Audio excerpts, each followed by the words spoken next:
So,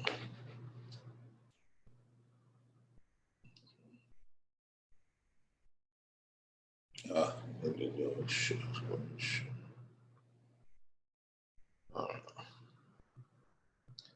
Minimize this.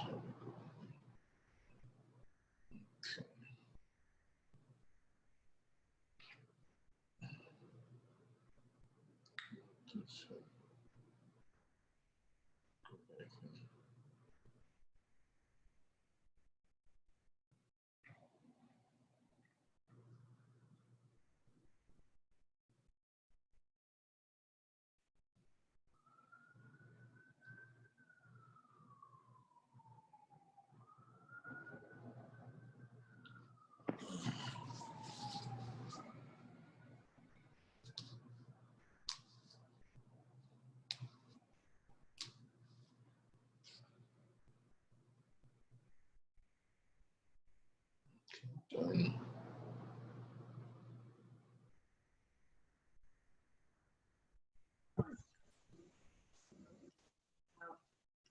Oh, light.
Okay, I'm going to put this too.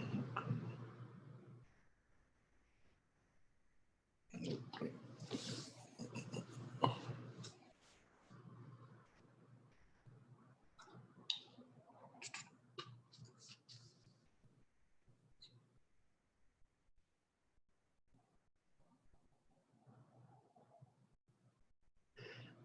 Yeah, boy.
Okay, 100 people.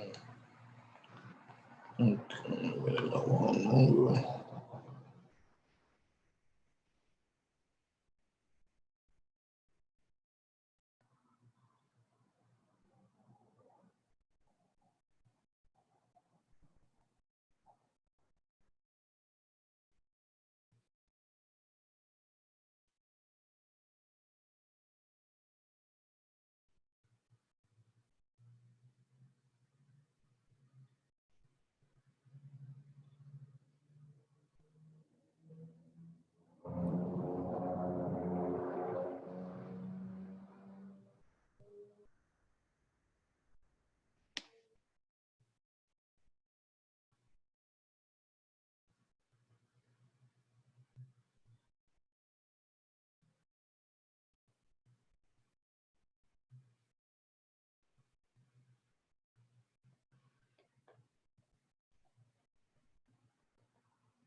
Like me and you, the only two in the class, Daniel.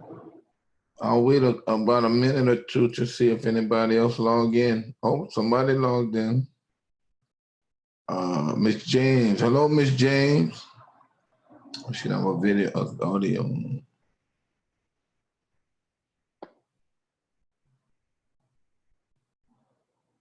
Make sure y'all sign the roll.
All right. I guess we could get started. Went all the way to chapter 2. Hello, class. How y'all doing? Anybody got any questions about chapter 5 and the assignments?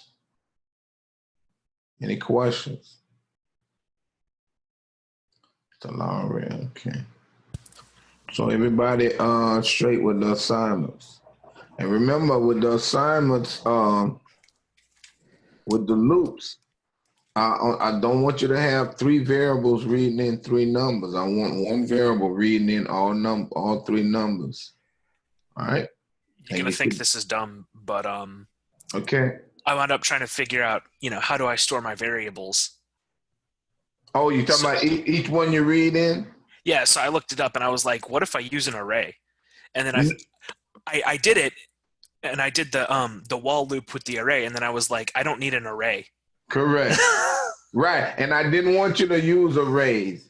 I wanted you to see how you can actually use that accumulating variable. You know what I'm saying? Where you can have it on both sides, the equal sign, and each time you iterate through the loop, it actually adds it.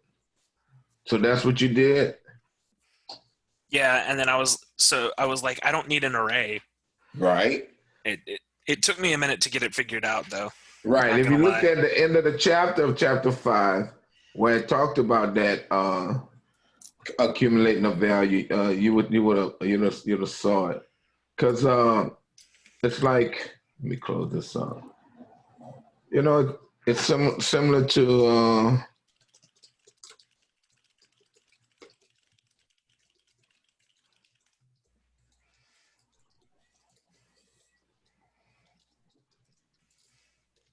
and if I do something like int x and then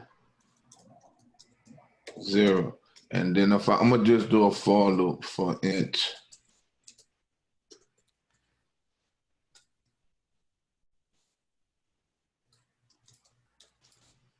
y less than 2, y plus plus. And so,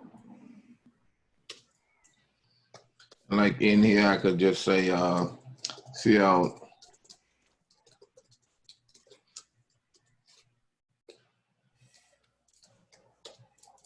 and then cn and then I could do something like total is equal to total plus x. And so each time I enter x, it's just added to total.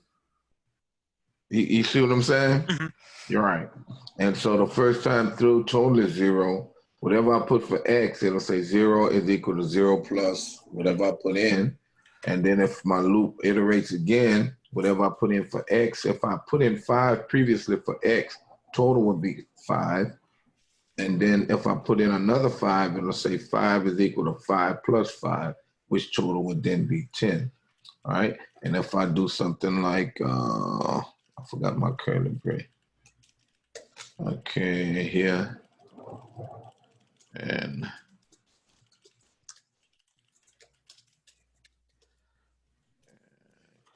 okay. And I'll just indent all this. All right.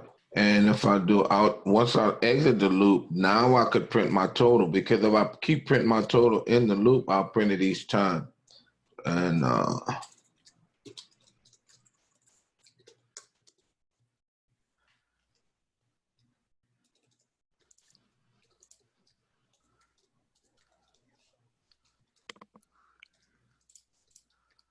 And so if I run this, it's going to run what 2 times, because 0 to 2 will be less than 2 is 2. All right. When I run it, hopefully all errors out. In a number, I'll put in 5. And on the next number, I'll put in, I'll say 6. So I should get 11. So see here, the total is 11. So that's how it accumulates, by putting it on both sides of the equal sign. Now you could have used an array, but then you'd have to add up the each array position. You would have to have a loop to add the array values. I'm sorry. Huh? I got a phone call. I'm sorry. Oh, I said if you would have used arrays, then you would have to Right. total up each array position once you've entered them all in, and that had to been another loop performing X number of times and then printing out the total. But either way, like I said, it worked. But we're not on arrays, so that's why I didn't want you to use arrays. All right, I wanted you to do it this way. Now, so let's go to anybody with any other questions. Any questions? Any questions? All right, so let's look at the next chapter. The next chapter talks about functions. All right, and we've written programs using the modules, and the word function, modules, subroutines, all those names are the same, in that each one of them, what they do is you have a group of statements that will be called and performed. All right. So it says a function is a module that returns a value back to the part of the program that calls it. And remember, in chapter 3, we created a module that called a function to output name, I think it was semester, and maybe your classification. Then it was another function we called that printed out some calculations that I'd given you. And then we called another function that printed out this program has ended. So that's the same thing with different modules within the compiler. When you use cout, cout has a module or function that's already written, so that you won't have to write code, additional code to use a cout to output data. All right. When you use square root is already a module written so that you won't have to rewrite code to do square root. You just call that function and it does it for you. You just need to know how to use the syntax and put the arguments in. So that's kind of what functions are, and we'll kind of go through it. It says in chapter 3, you learn that a module is a group of statements that exist within a program, okay, for the purpose of performing a specific task. Normally that's what you want to do when you create modules. Many times you want to create a whole entire program that does many different things. Normally you want modules to just perform a particular thing and then return back and do what you need to do. Because otherwise you're creating many of these very large programs, and now you're going from one program to try to debug another program rather than just debugging a specific task that it's supposed to be performing. All right. So when you need the module to perform its task, you have to call it. And remember, we did the calls. First, we did our prototype. We did our function calls inside our main, and then it actually goes to the function definition, executes the statements, and return back. Okay, and this causes the program to execute the statements inside the module. Okay, now a function is a special type of module. So see, a function is a module, etc. So they're all basically the same. It is like a regular module in the following way. A function is a group of statements that perform a specific task. When you want to execute a function, you call it same way. All right. When a function finishes, however, it returns a value back to the part of the program it is called. Now, like I said, we created modules. I think we went over passing variables. We went over passing the values by using the variable, and also by using the reference. And remember, the ampersand in C++ was passing it by reference.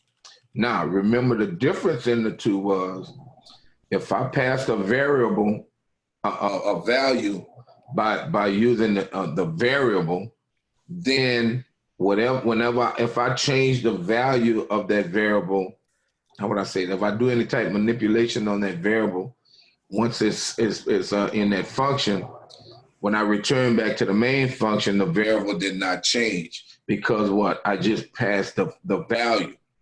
But if I pass it by reference using the ampersand, now I'm passing pretty much that address. And now the system is working with the value at that address. And so whatever I do at that address, in that function that I call, it will automatically change the value when I return back to the main. All right, so that was the difference. So it says when a function finishes, however, it returns the value back to the program that it's called, okay, which we just said. The value that is returned from a function can be used like any other value.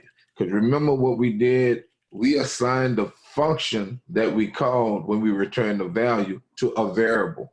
Kind of like we said, x is equal to add numbers. So whatever add numbers processed, and then we said return whatever value, if it was an int value, and we pass it back to the main function, then whatever that function was assigned to, if it was assigned to x, which was an int, then that value was passed into that variable.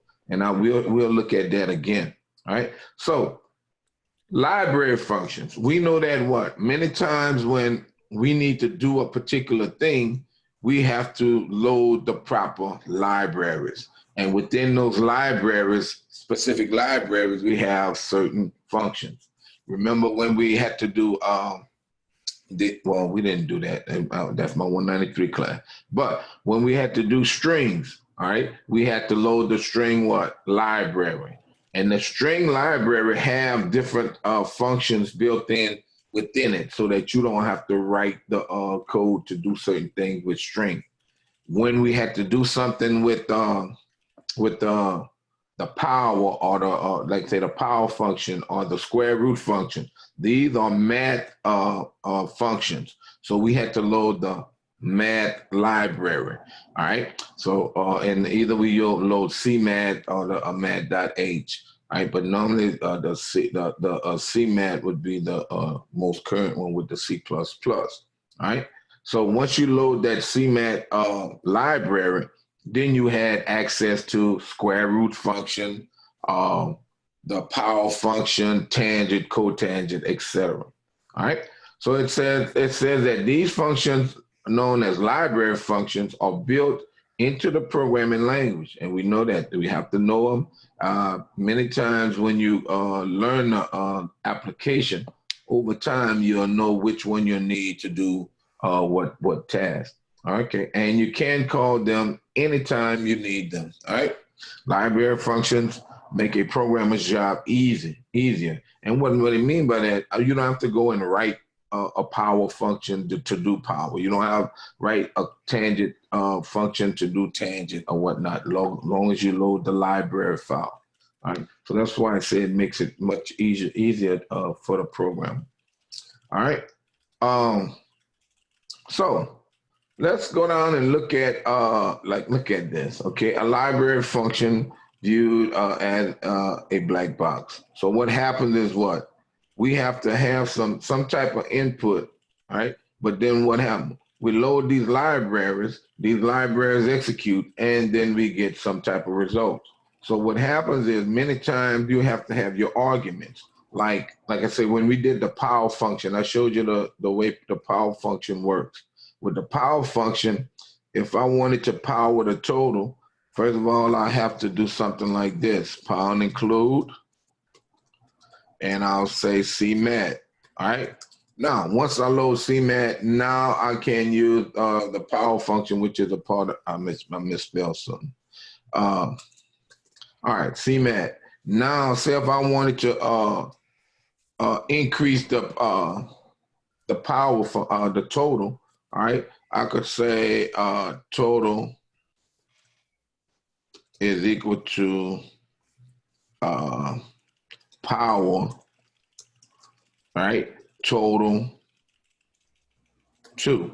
So what I'm doing, I'm squaring the power, the total by 2 to the like say raising it by it's squared. Or I could say 3. I'll cube it. Okay, I'll say I'll cube it, and then we'll output it.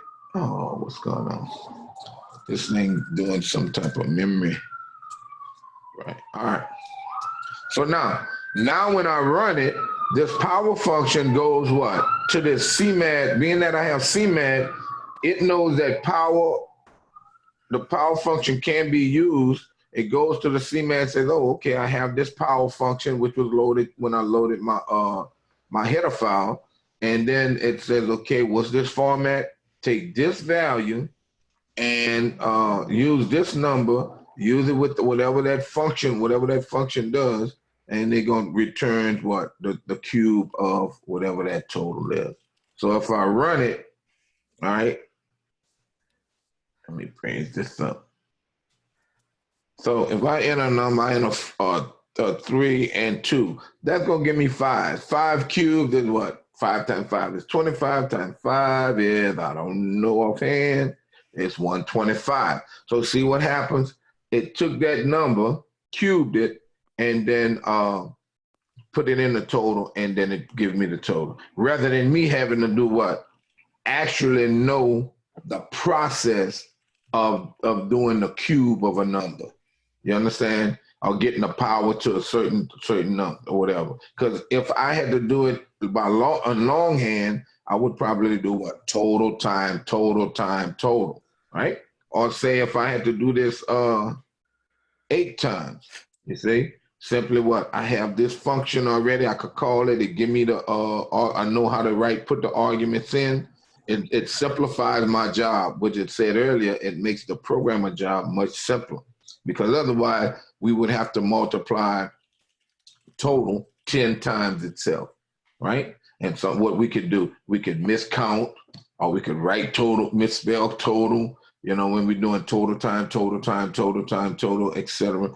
So it just makes the programmer's job a whole lot easier, right? Even though you still have to think of the logic as to how to write the code, but those functions kind of makes your job a whole lot easier. All right. So It tells us the random function.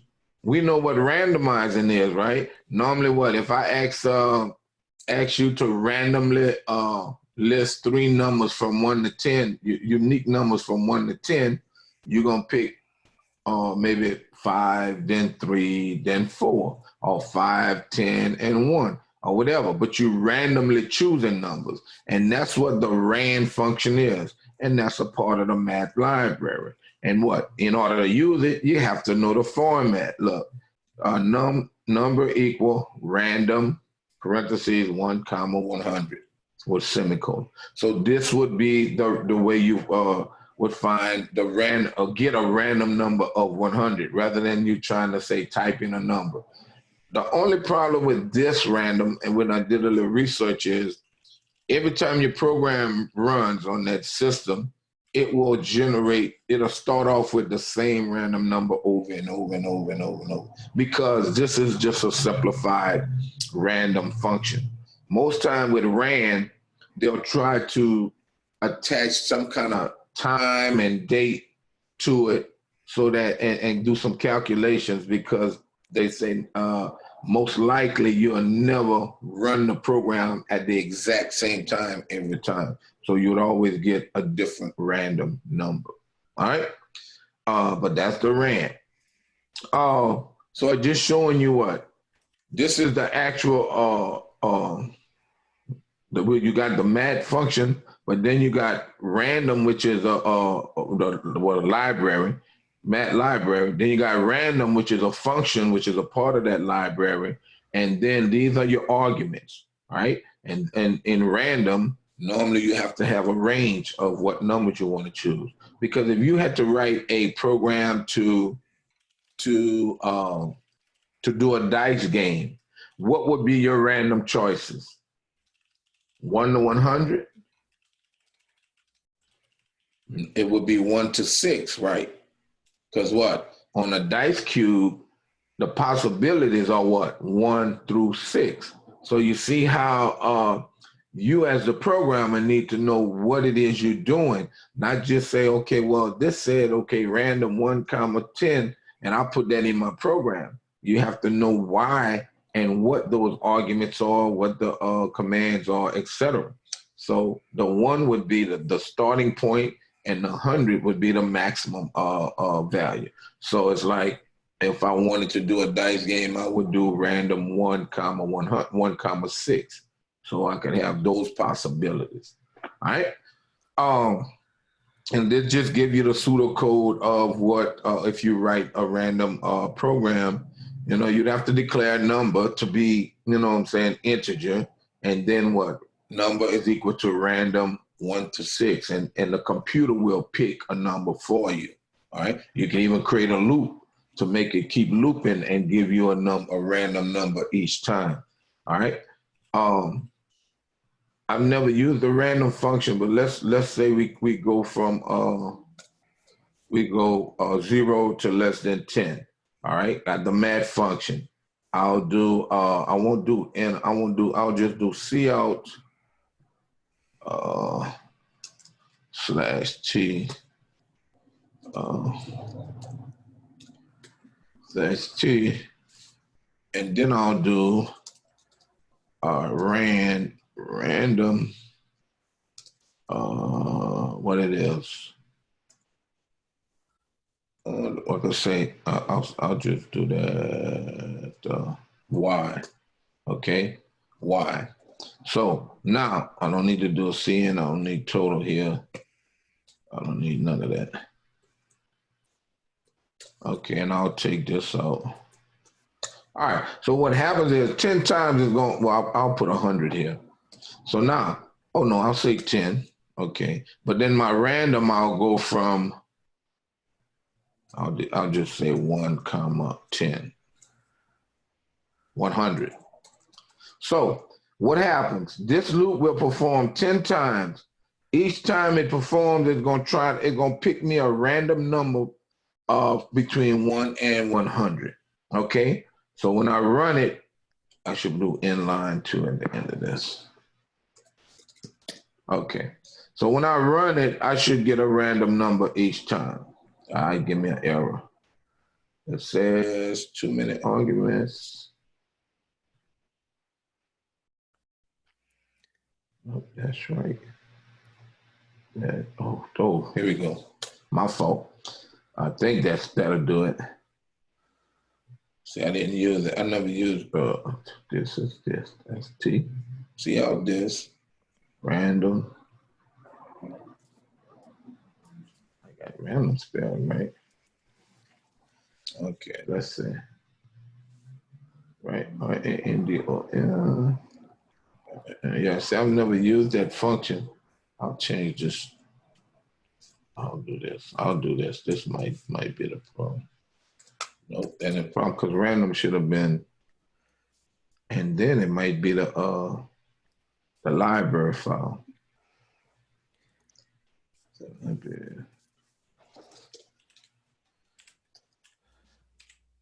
EAM, pound include.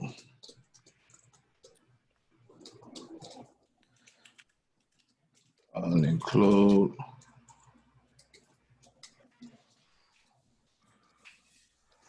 All right, let's see. No, it still won't run.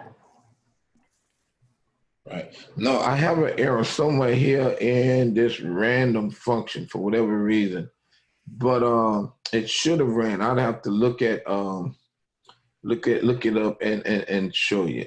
But I'll just. But normally, what it'll do, it should go through this loop X 10 times, and each time it should pick me a random number from 1 to whatever. But I'll do this. Okay, well, I'll try it like this. I might not be able to do it. I'll say X is equal to random.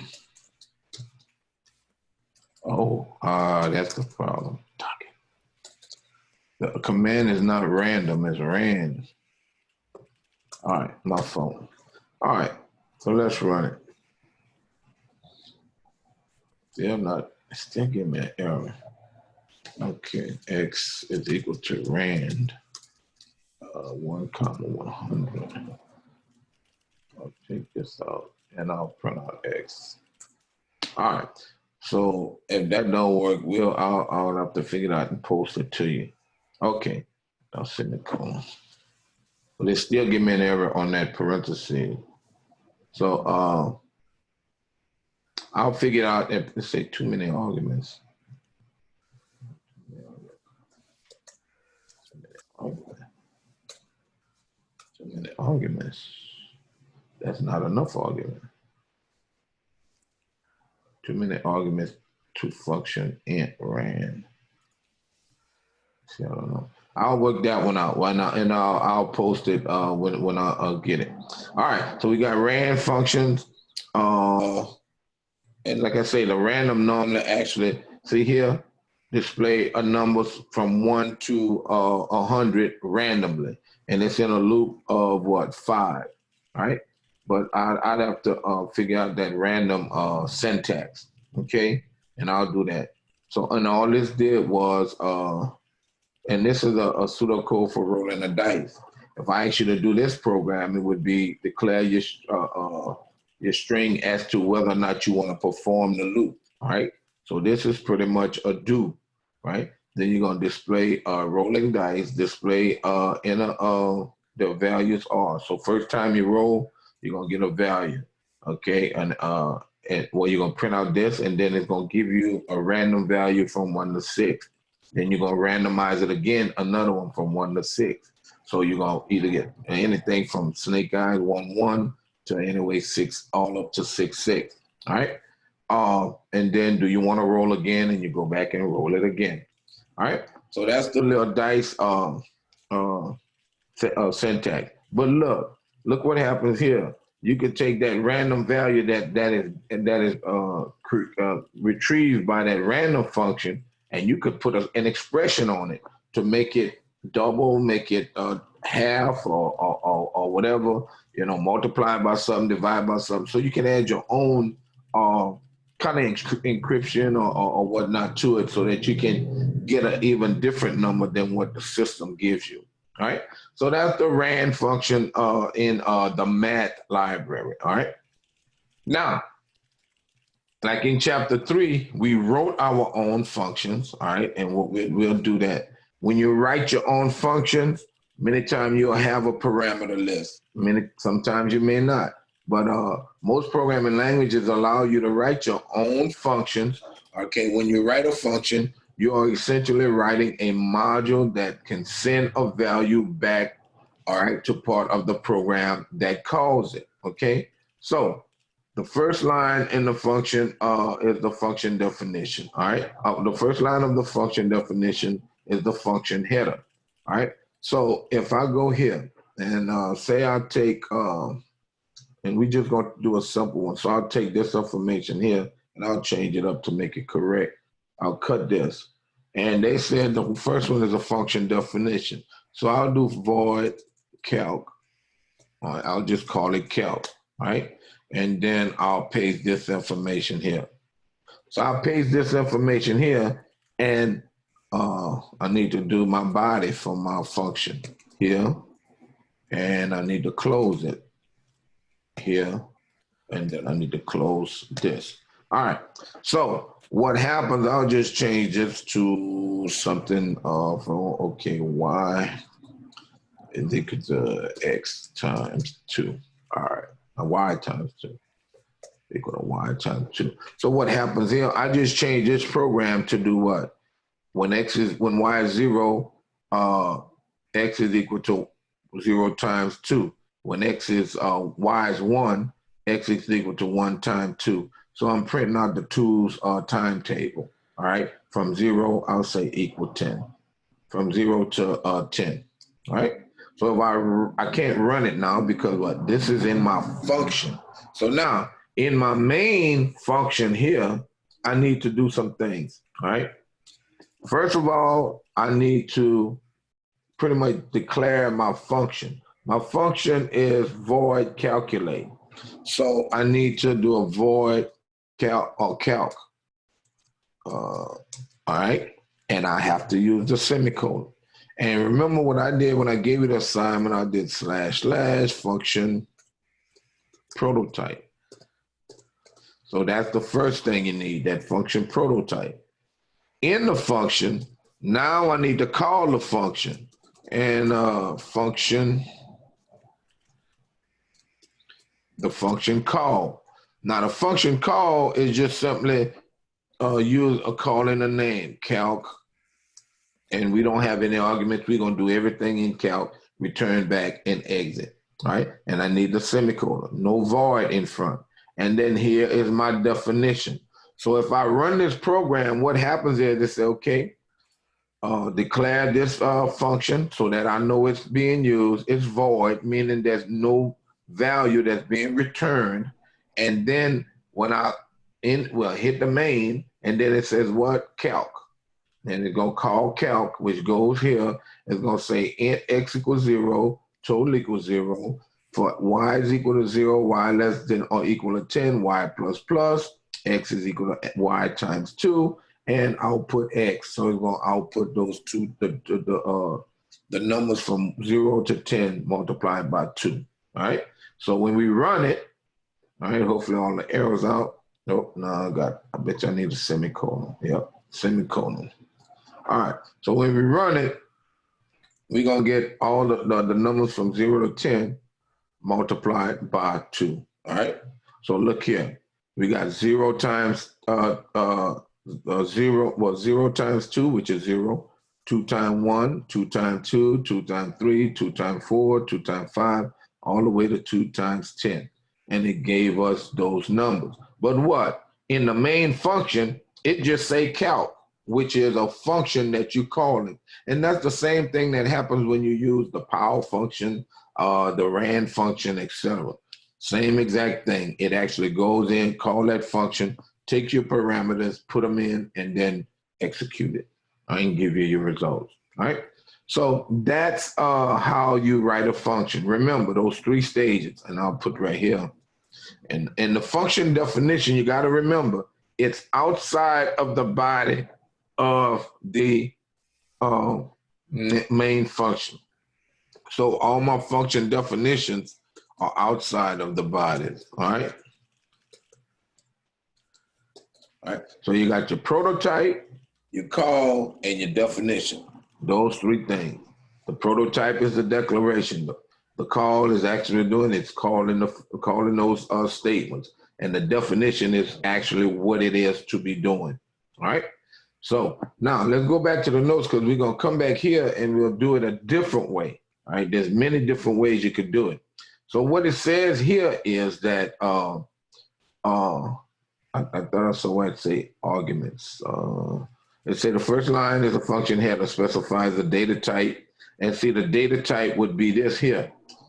We got void here. If we would have put a data type here, then we would have to return a value, okay? And so let's go back here. So it's a function with the data type, the function name, and whatever parameters, all right?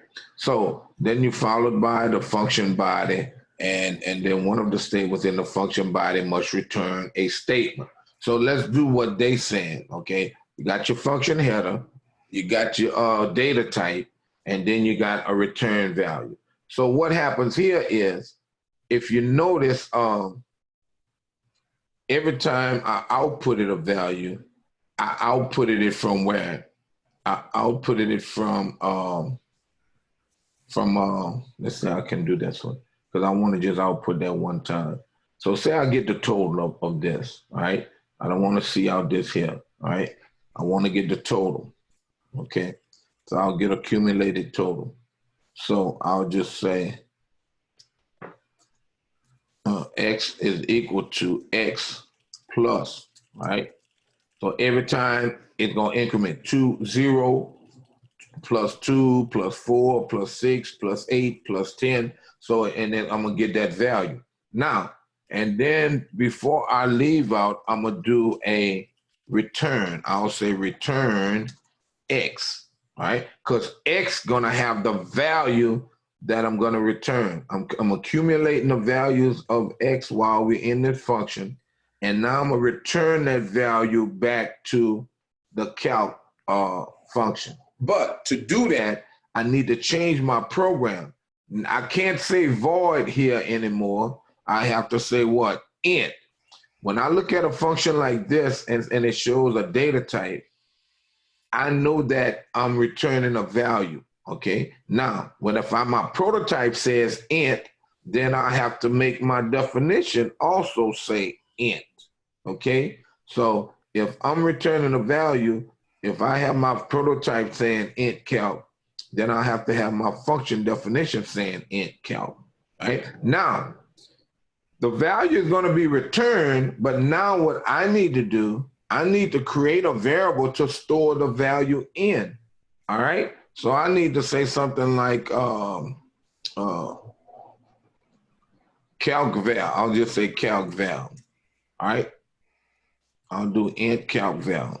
Now, what happens is now I could do this. I could say calc val is equal to calc. Now what happens? Whatever this function returns, and we return in the value of X, will be stored into what? Calc val. And now I can do something like this. I could say cout, and I could say calc val, and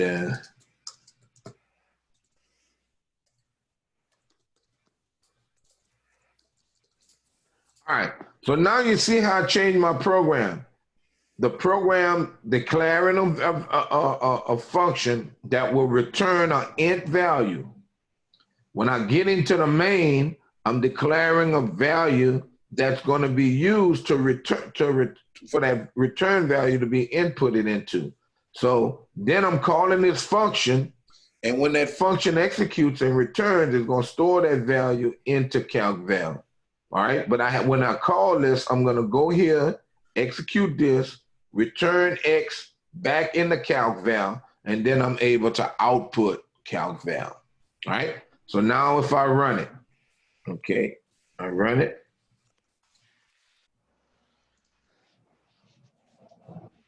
All right, so see what happens here? Calc val that statement is not in this calculation, in this calc function. It's in the main function. So this C out that you see here is the total of 0 plus 2 plus 4 plus 6 plus 8 plus 10 plus 12 plus 14 plus 16 plus 18 plus 20. And then it was sent back and stored in the calc val, and then I was able to output calc val in the main function. Okay, questions? Anybody have questions? Any questions? Okay, so that's how you can return a value. All right, so that's what these notes are talking about. You have to have a data type. Now we didn't have a parameter list. We could do that. Let's go back to the program. What you could do is says, okay, I want X and total to be declared in the main function, okay, and I want it passed. So now what happens, I have to do something like this. I'd have to do comma X. Now, I cannot pass a value, a variable that does not have a value. It's kind of like saying, how would I say it? I'm going to go to the cash register in a store to pay for something, to check out, and I don't have anything to pay for. You know, they'll look at you like, okay, well, you didn't buy anything, so why are you at the cash register? So if I have a variable with no value, I can't pass that value. So the system will give me an error. So I'll set X to 0, and we'll set total to 0, all right? That's so we could pass it. So what I need to do, I need to remove X and Y, X and total from here. Now, what I'll do here, inside the calc function, well, first of all, I know that I'm gonna pass 2 integer values. So in my prototype, I need to tell it that. I'm gonna pass an int, and I'll pass an int, all right? So I'm setting up my function. So I'm gonna return an int value, okay, when I call calc, and I'm gonna pass 2 int values when I call that function. So now, in the main function, I have X and total. Now remember, X and total is only known in the scope of what? The main. If I try to use X and total here, I'm going to get an error. Now, what happens is, in this call function, where I got calc, I want to pass X, and I want to pass the value of X and the value of total. So I tell it, when I call this function, pass these 2 values.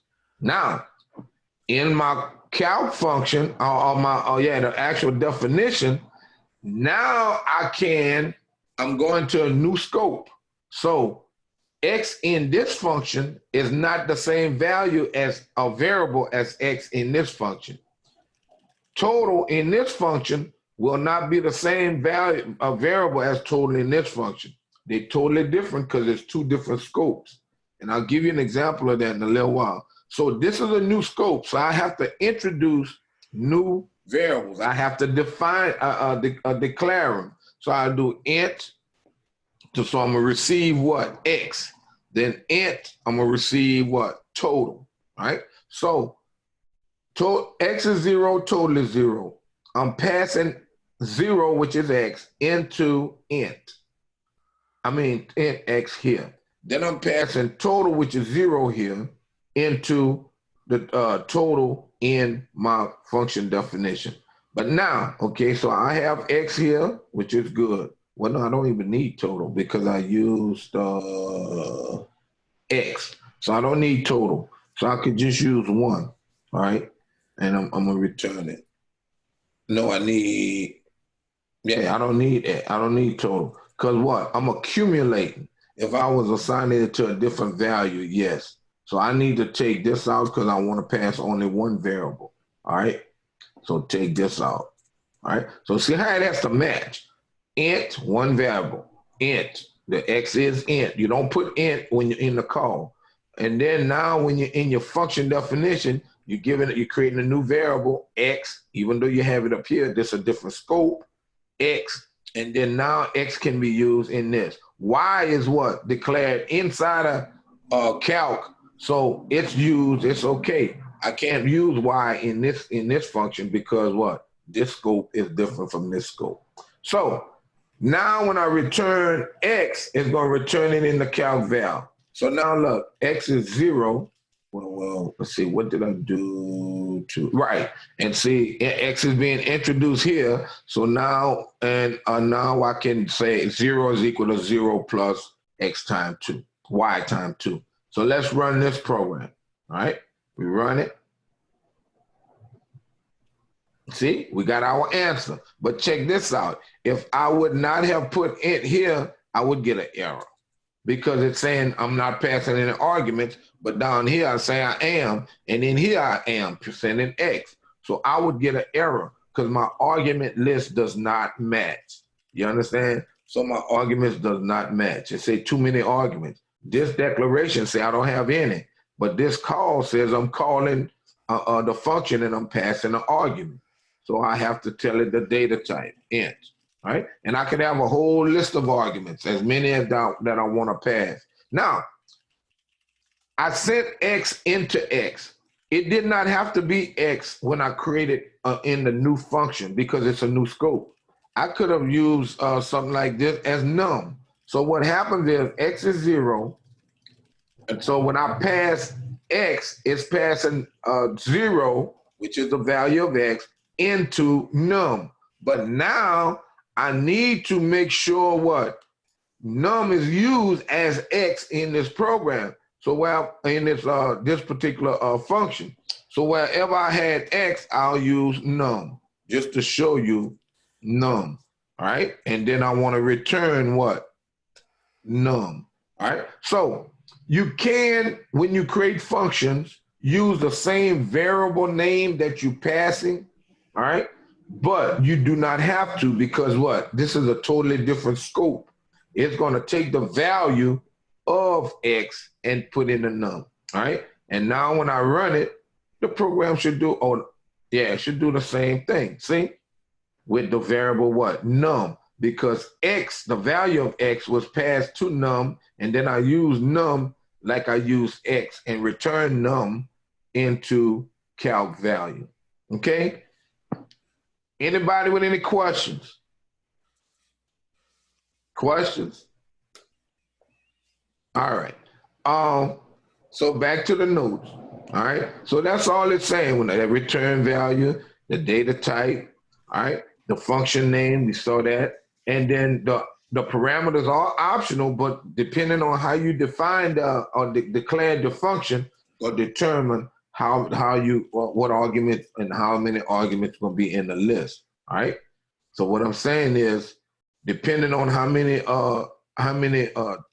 data types you list in your prototype, going to determine how many different arguments you're going to have in the list when you call, and how many variables you're going to have as arguments declared in your function definition. All right. Okay. And they talk about the return value, which we looked at. All right.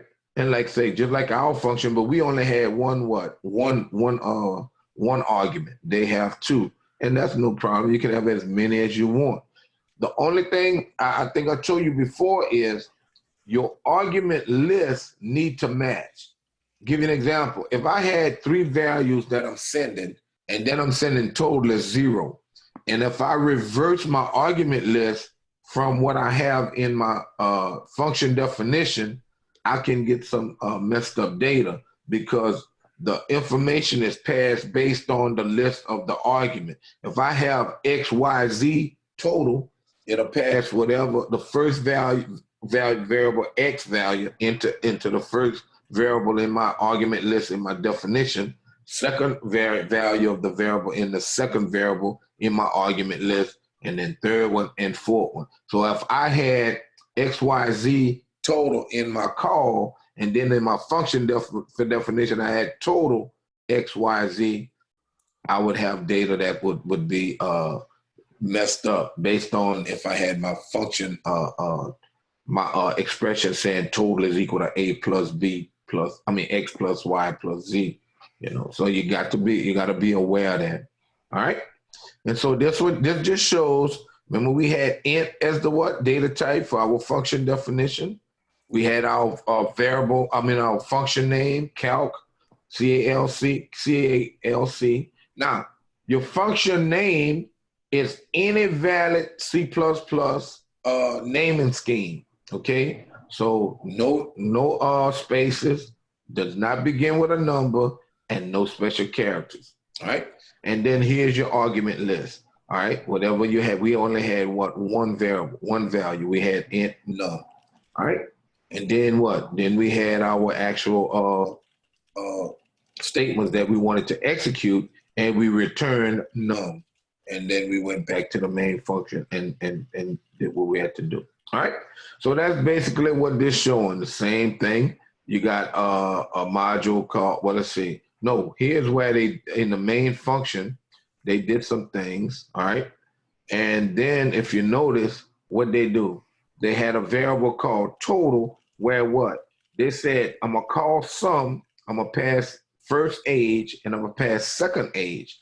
But they had a data type for their function, which was what? Integer, all right? So what happened is, well, where is it? Where they don't have a function prototype. Where is the prototype? I don't see a function prototype up here. Oh, this is the main function. All right, so they didn't show a prototype. But if you have to have the prototype, but then look, in the function definition, you got int, the function name, and then the arguments. Okay, so, and now, what are they returning? They're returning results. Results will be returned into total.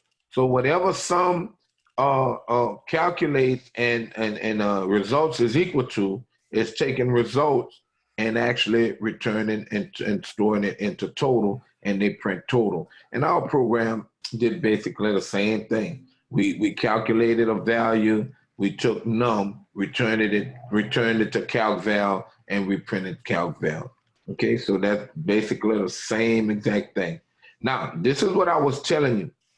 When you have an argument list, you have to make sure your call variables are in line with the way you want them to be stored in and to be used in the function definition. Because what? I have sum that's passing age 1 into num1. It's passing, well, first age into num1, passing second age into num2. Now, if you reverse them, when you add two numbers, you're going to get the right answer. But say you swap num1 and num2, and you knew age 1 was 22, right?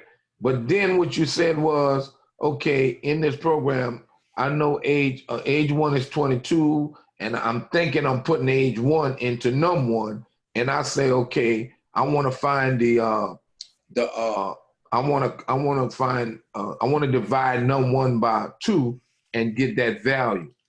You could cause some havoc. You could get errors in your program because you're getting the wrong value. Because 22 divided by 2 is different from 24 divided by 2. You understand? So you have to make sure that they align and they go into the variables that you want, because it will be in the listed order that they are listed. Because if I say int num2, int num1, then num2 will equal to 22, and then num1 will be equal to 24. Okay? So that's the only thing. Now, flow charting a function. We went through this already also. In the main function, you're going to have that little square box, and you're going to have the lines on the side of that rectangular box to call for the function call. But when you are actually flow charting the function definition, you don't put start and stop in the start terminal and end terminal. You would put the function and the argument list that it have, and then you would actually write out your or do your symbols for all your different your logic for that function. And for the end terminal, you would put return. Now, if you were not returning any value, you would just say return. If you were returning a value, you would say return and that variable that holds that value. And that's how you would flow chart the functions. Because you could have a main function that you flow chart, but that main function could have 5 different functions. So you would have 5 different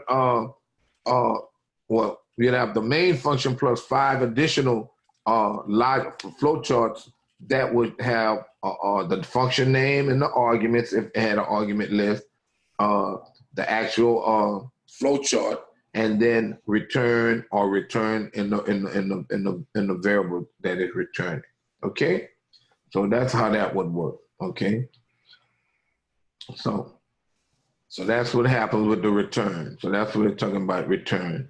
It says that looking again at some function present in 6.6, when you're returning results. Notice that 3 things happen inside of the function: the local variable, the results is declared, and then the value of the expression num1 plus num2 is assigned to the results variable, and then the value of results is returned.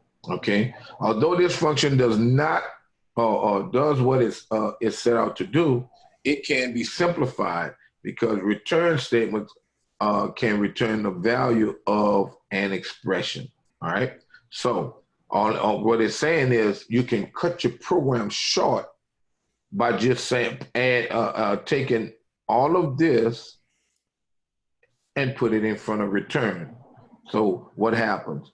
You're going to say return what? Result equals this. So it's going to solve. And remember, normally a program for an expression, it solves on the right and assigns to the left. So what happens? It'll solve this, add these 2, assign it to this, and then it'll return it, do the return to return it back. So that's all it's saying. You can cut the number of statements that you have in your program down. All right? Now, how to use functions, we pretty much use them already, where we call the functions or whatever. So we don't went over that statement. Now, functions are beneficial because it breaks your program down in the small bits, so you can kind of know, okay, I got this part, what it does. I got this part, I know what it does. This part is what it does. So you can actually debug it. Debugging can be a whole lot simpler. And also to understand it, you'll say, okay, I'm doing this, that part worked. I'm doing this, oh, this is not quite working. So you can work on that part while you know that other part's working. But if you had it all in one long program, then when you're like, man, I got to try to get all this working, and it's all one inside the other, levels of if statements, etc. It can make it hard, right? Now, I'm going to show you why. So like say we have this calc function here. So watch. If I told you I wanted you to write this program, okay, you wrote it. I say, okay, given this program working perfectly and everything, I want you to modify this code to where it will, and what this doing, remember this is going from 1 to 10, 0 to 10 and getting a sum. And like I said, it might not sound logical, but I want you to perform this loop 3 times. I mean, I want you to perform this call and output the values 3 times. All right? Now, what you can do is several things you can do. You can say, okay, I could copy these 2 statements 2 more times, and that'll work. Because what? Every time I call it, it's going to do that and execute. All right? But I can also, I'd have to set some value. But I also can say this. I could do this. For int, I'll say I equals 0, I less than 3, I plus plus. All right. So, And then I'll do something like this and something like this. And all right. All right. So I did do this. So what's going to happen now? It's going to take this and do this 3 different times. But I need to do one thing. I need to set x equals 0 back to 0 because I don't want to use every time I start it over, I want to start back at 0 for my accumulation. So when I run it this time, I'll get 3 sets of the addition of those 0 through 20. All right. So watch. When I run it, all right, let me pull this up. You see what happened? It did it once, did it a second time, it did it a third time. So the thing is, if you got a whole lot of code that you need to execute, and you need to do it, performing it so many times, rather than have all this and say, well, where I start my for loop, and now you got a loop within a loop and whatnot.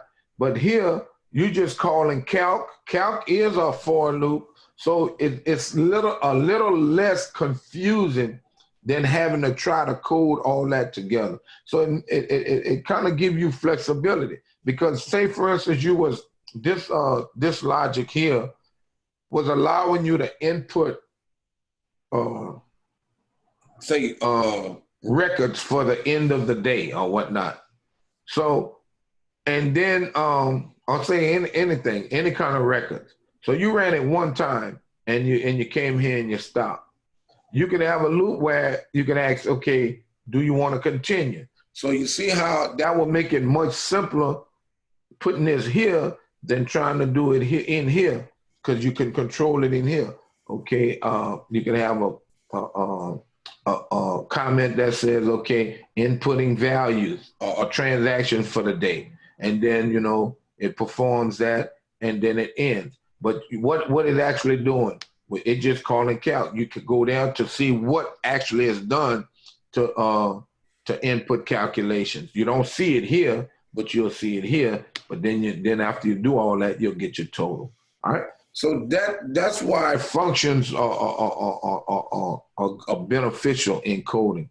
Like I say, you don't get all those lines of code, making it more confusing. I could just go here if I got problems with this section, go to this section, look at it, fix it. Come back here, look at this section, do what I need to do, and fix it. All right. Now, any questions? Everybody kind of quiet. Anybody got questions? Questions? This still dealing with the return. Questions? No questions. All right. Using an IPO chart. All right. Now, IPO, short for input, processing, and output. Okay. Normally, those are the basic operations of a computer, because what? You input data in the computer, the data is processed, and then you may receive some type of output. Input, process, output. All right. So using an IPO chart. So what happens here? It says an IPO chart is a simple but effective tool that programmers sometimes use while designing functions. All right. IPO stands for input, processing, and output. Okay. And an IPO chart describes the input, processing, and output of a function. These items are usually laid out in columns. All right.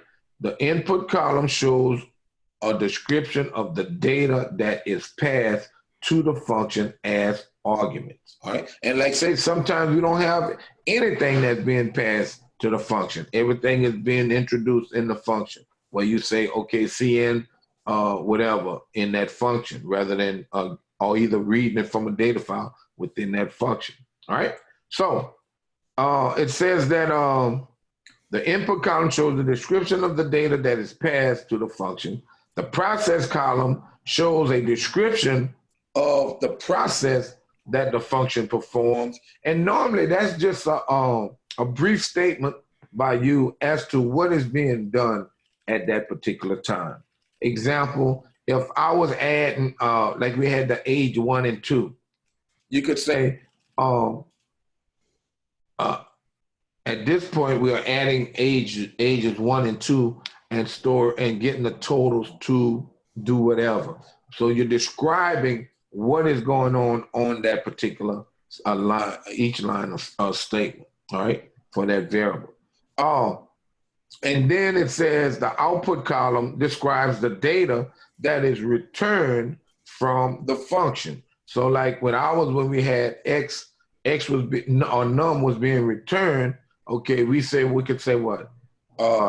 Num was the total of 0 through 20, or the numbers, the even numbers 0 through 20 added up together. So you're just giving a brief description as to what those variables are and what they do in the program. All right. So if we look at this, all right, the IPO chart, it gives what? This would be the actual name of the function in your program. Our function was called what? Calc, C-A-L-C, all right? But then it says what? It's a function. Okay, input, they say none. But our input was what? We had X, and we had, no, we didn't have total, but we had X. Remember, X was being passed. And then X was a variable that was used to accumulate the addition of X, Y within a loop, okay? But then that was our little program. It wasn't nothing realistic. And then the output would be num. Num is the total of the numbers 0 through 20, even numbers 0 through 20. All right. So things of that nature. And same difference. Okay. This says input and items regular price. Okay. So that whatever that variable was, it says, okay, that variable represented the item's regular price. Then look, what was done? Okay, we calculated the items discount by multiplying whatever. So it's just telling you what all was being done in that process. And then what's the output, or what was the return value? Okay, they returned discount as a real, and discount was the discounted price of the calculated price. All right, what of the price passed. All right, so it tells us that notice that the IPO chart provide only brief descriptions, and it's just like the flow chart. The flow chart gives you a brief description as what the algorithm of what the program is to be doing, and this further breaks it down and gives you information as to what that function is to be doing. All right, well, the input of it, the process of it, and then the output of it. All right, and that's helpful when you're doing. When you're working in teams and whatnot, and you have to describe what it is you're doing and why you're doing it. And then when you have to present to maybe a group of the company employees or other team members, okay, we have this program. This program has, say, 10 functions. The first function, this function is named whatever. In that function, we're passing blah, blah, blah, blah, blah, blah, blah, blah, blah. And then whatever that first one is, okay, we're calculating it to do whatever. The second, we're doing whatever to do.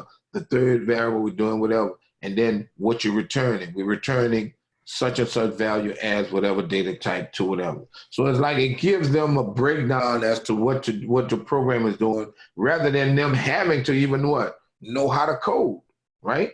So it's like sometimes you have to talk to either team members or even bosses so that they will understand exactly what you're doing.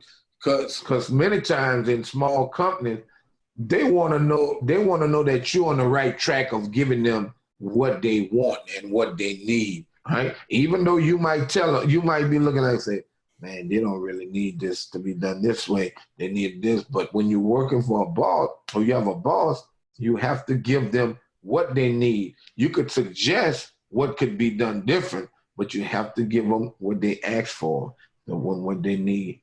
All right? Any questions? Questions? All right. Now, this is an example. Let me make it smaller. So look here.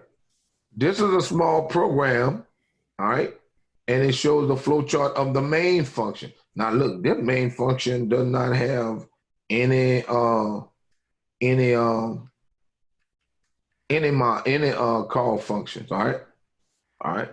Well, yes, it does, because this is one here. This should have had a line here and a line here. This one should have had a line here and a line here. Because you're calling what? You're calling get sales, you're calling get advance, right? And you're also calling determine commission rate. And also, are you calling this one set sales equal to? No, you're not calling out.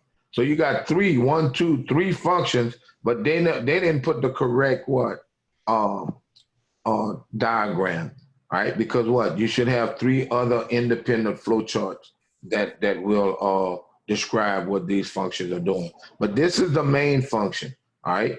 It's declaring variables and then it's calling this function. It goes wherever, call that function, executes it, and then it returns back and store what? Stores whatever it returns into sales. So then it takes this function, which has no arguments, and it calls it, performs whatever, and it stores its value into advance pay. But then it calls this function and execute that function, returns a value into commission rate. And then all of a sudden, now you're taking the advance pay and you're subtracting it from commission rate, but then you're multiplying that times sales. Well, you multiply that times sales and subtracting that to get pay, and then you're displaying pay. If pay is zero, if it's less than zero, you're saying okay, it's false, you end it. But if it's not, then you're actually going and displaying the sales. Sales must be reimbursed, and then the company. So it's whatever value that they calculated. If it's more than zero, it's a reimbursement. So that's that particular program. All right. Returning a string. Returning a string is as simple as returning an int. So let's do this. Let's say we do something in here and say I'll have to do string. Okay, int. I'll not do that. String name equals, and I'll say BRCC. So now BRCC, not BRC, name is local to that function. But what I need to do here, I need to load my string function, my string library. All right. Now, in here, my calc function, if I don't want to return that number, I won't return that number, I'm going to return a string, okay? I'm passing an int, but I want to return a string, all right? So now I'll do here string, all right? And then I'll say return what? Name, all right? So when it return name here, now I can see out, and I'm gonna just change this. It's gonna still calculate that other stuff. We ain't gonna see it, but name, and then we'll put name. And I'll take this loop off because we might that for loop. Okay. And take this off. All right. I could take this out too. Now, so this time when I run it, it should return the name. Let's see. Oh, what is that? Conversion of x equals 0. X not declared in scope. X not in the scope. X not in the scope. Why x is not? Oh, x is 0.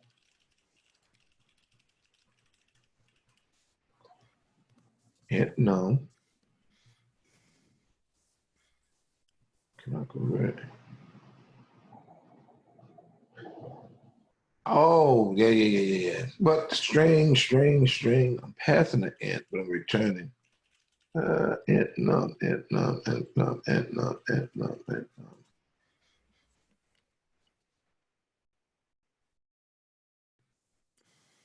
What is that name? Was not oh, that's why. Here, remember I did the calc, whatever? I need to do a string variable. I'll do string, my fault. I'll do string nm. All right, I'll give it a different name. All right, then now I would do what? I need calc. I'll do what? No, I don't need calc. Yeah, I can do calc here. In here. I need to, on my call function, I need to do what? nm. All right, so now what happens is, whatever this return, it should give me the name. Name is not in scope. Name is here. Name is here. Oh, NM. Excuse me, class. NM. Now, so looking at this, I got a string variable. Did my declare my header string variable called NM. All right. When I go to the function, I'm passing X is doing whatever here, but I got name in this scope. All right. Name is equal to BRCC. It's going to do this, but then it's going to return name. I'm going to return a what? A string. Okay. So now I did string NM. I could have did name. I always like to use different ones so that you can see the difference that is not just doing it from the other one. So NM. So now what happens is I'll say NM, which is a string, right, is equal to this call. So it's going to call this function and going to pass X, but when it's going to return, it's returning name, and name, which is BRC equal to BRCC, will be placed in the NM, which will be outputted here. So name is nowhere in here, BRCC is nowhere in here, but it'll be passed from the other function. So let's run it. And I should get BRCC. So you see what happens? I could pass a string. I could pass a float. I could pass a Boolean value. I could pass any data type that I want to, but I have to have the data type specified on the what? On the function header or prototype and the function definition. And I have to make sure when I'm returning that value. Now, remember what we said about, and this is just kind of like a FYI. If I said I was returning an int value, okay, but I return the character A, what will be returned to my function? I want to return an int value, but I'm returning the letter A. What will be returned back to the function? 65. Okay. Now let's do it. Let's do it like that. I'll just change this to char. Watch. Char num. All right. And so we're gonna see out NM. See out NM. So I changed that to char. I wanna return a char. And now, I won't do char, I'll do int. I'll do int. And here, I'll do int. It might give me a warning, but it knows that what? The letter A is stored as what? In integer 65. So if I do this, char name,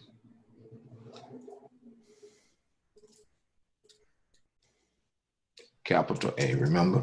Capital A, and then I return name, it should output, if it's int, oh no, I need to do int here, all right? I do int, but I'm returning what? A char, right? So when I run it, it should give me the 65. See what I'm saying?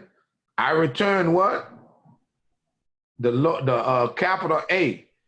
But what it said, okay, you're returning the capital A, the ASCII value. Remember what we did when we went to ASCII value?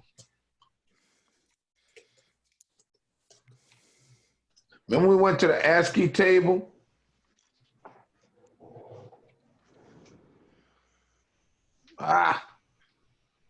What's happening? Let's see if I click on one on. All right. So remember the Ascii table, and what was the letter A? Look here. The char for A is, well, A, but the decimal value or the integer value for A is what? 65.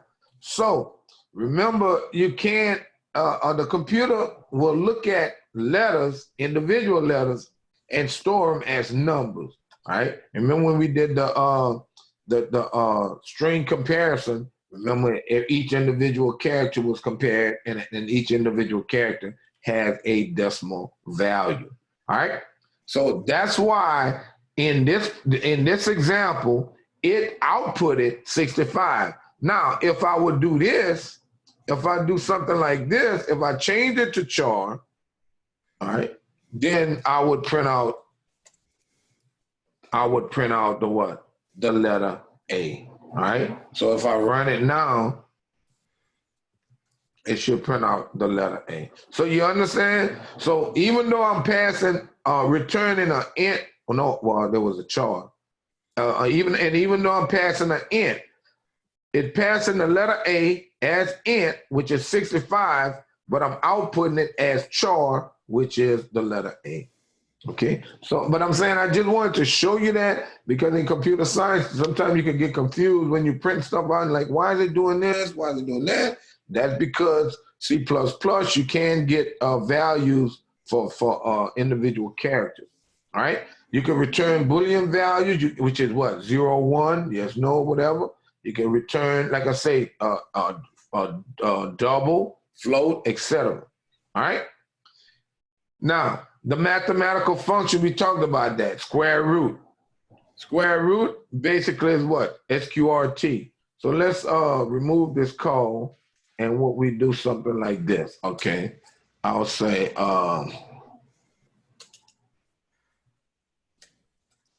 int x equals 100, and then I'll say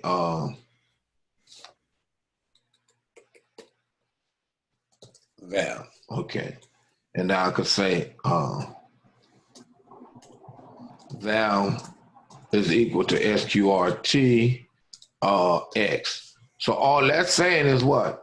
I don't have to go in and try to know or write a formula to do the square root.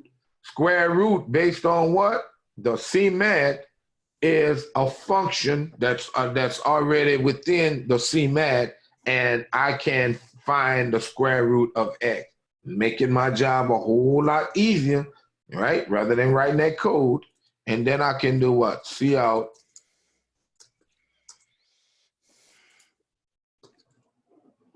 let's see. And I'll say val. So this should give me what? 10, right? The square, well, no, square root of X. Yeah, it should give me 10. So if I run it, see, it gives me 10. X is 10, but the square root of, well, X is 100, but the square root of 100 is stored in the val, and I output val. So what? That square root function was used and had the argument of X, and then it stored the value in val. And like I said, if I do something like this, change it and do double, and then I could do any number. You understand? And then I want this, and then square root, and then I can run it. And it's just like using a calculator. You understand? So I can do that. So that's some of the functions that are already built in the computer, right? Using the square root. So if I wanted to do this, I'll use what? The SQRT function, square root, and then in parentheses, power A what? A comma 2, in parentheses plus power a plus a, b, comma 2, close parentheses, then close parentheses of the entire square root, and make that all equal to c. All right? Because I think I gave this to some people, and they tried to use they tried to do the quadratic equation.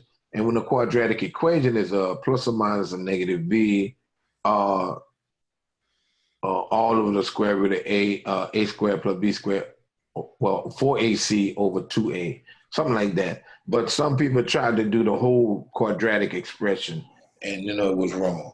All right. Now, sometimes this works and sometimes it doesn't. That caret, it works sometimes it don't. All right. So when you do the square root, if I try to do that, where's that? Okay. That's squared though. That's not square root, that's squared.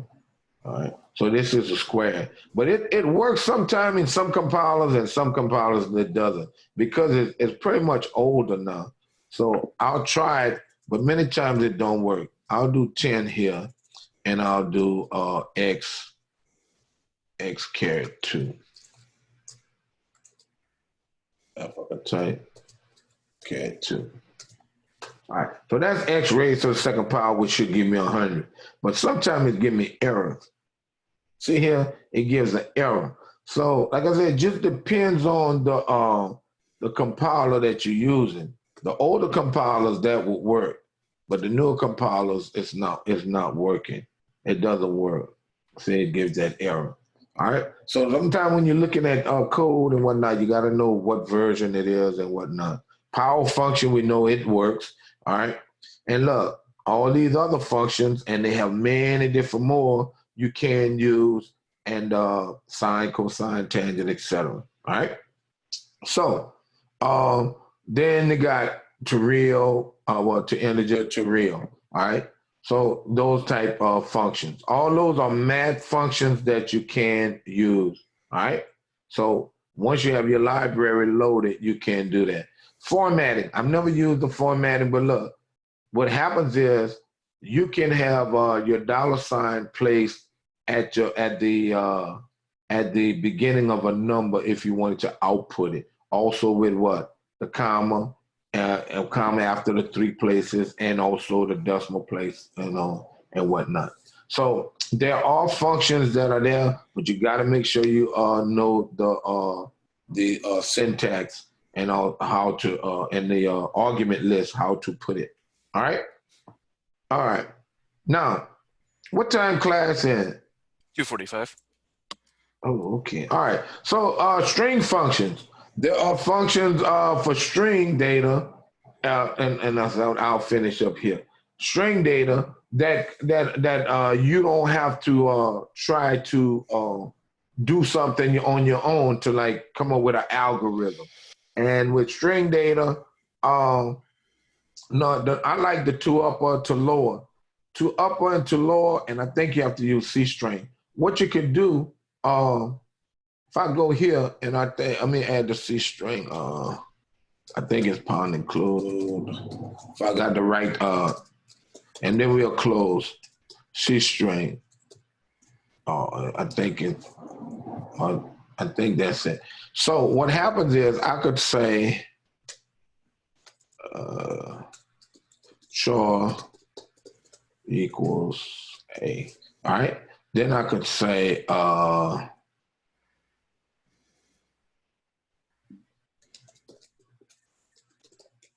I'll just store it in a variable called val. I'm not sure. I can't do that twice. All right, val. And then I could say val equals to lower letter. All right.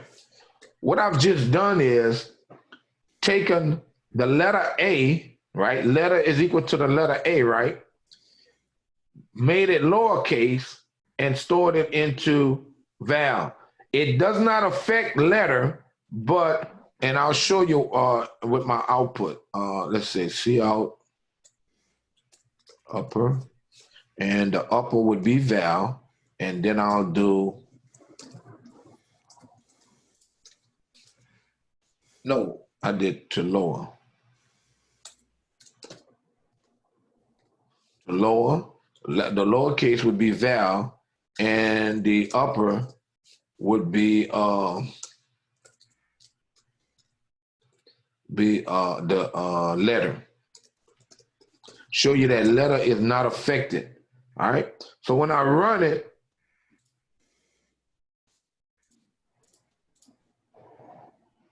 come on. See here? Now, what happened, letter was declared as an uppercase letter. But then I said to lower, which is a function, a string function, and it said take letter, make it lowercase and store it here. But it did not change letter because I printed out letter and letter is still uppercase. All right. So everybody see that. So what could happen is, and a good purpose of using that is, remember when we had the while loop and we said while choice is equal to y, and we had to put a lowercase y, and we had this string function, this C string function loaded, we could have said if we could have used an if function, an if statement, and said if ch if ch equals to upper, if if ch equals to upper, how would I say that? Right, if ch equals to if to upper ch equals to y. So whatever was typed in, if I take ch, if it's lowercase, make it up. If it's up, to lower. If it's uppercase, make it lower and check it for the lowercase. And if it's lowercase, it's automatically lowercase. It won't do anything to it, and it checks it. So that way, you won't have to try to type code if it's equal to capital Y or lowercase y. You just putting it to lower in there, and you're checking for one. All right. Okay. All right. Anybody have any questions? Any questions? I know I done passed my time. Any questions? Test Anybody have is it? due for chapter 5 is due this weekend. The what now? The test for chapter 5 is due this weekend. Yeah, I think let me see when I made that test yeah, because I think I put it out when last class period. Let's see. Test five. Yeah, the 21st. All right. So it's due on the 21st. Now, we were in chapter 6, right? So like I said, on next class period, we'll continue with the notes, and I think we close to finishing them. And so we could go over the notes, and then we could go over other material. But look, let's look at this. Yeah. So next week we'll go over the material. Then like I say, what I can do, either review your programs if you got issues with the programs or whatnot, because I'm gonna grade those other ones today or tonight. And then we could go over those programs like we did the other ones if y'all want, just to see. And then next week I'm gonna open up we still have class though, because we can look at chapter 7. I think chapter 7 start talking about arrays or whatever. Or it might talk about validation. Yeah, input validation. And the input validation, like I say, it allows you not to put in bad data in a sense. But I'm gonna open up the on the 27th through the probably the 3rd. I'm gonna open up the practice test, and I'm gonna open up the makeups. All right. So y'all be able to do that. Make sure you do them. Don't wait till the final, Mr. Vince, I forgot, or go ahead on and do them. I'm making them available for that whole week, all right? That whole last week. So make sure you go ahead and do that. Like I say, do my programs. Like I say, hopefully you're getting them right, getting them done right. And like I say, we'll meet on next class period on Tuesday next week. All right? All right. Thank you. All right, you're welcome. All right, anybody got questions? Okay, all right, I'll see y'all next week. Have a good one.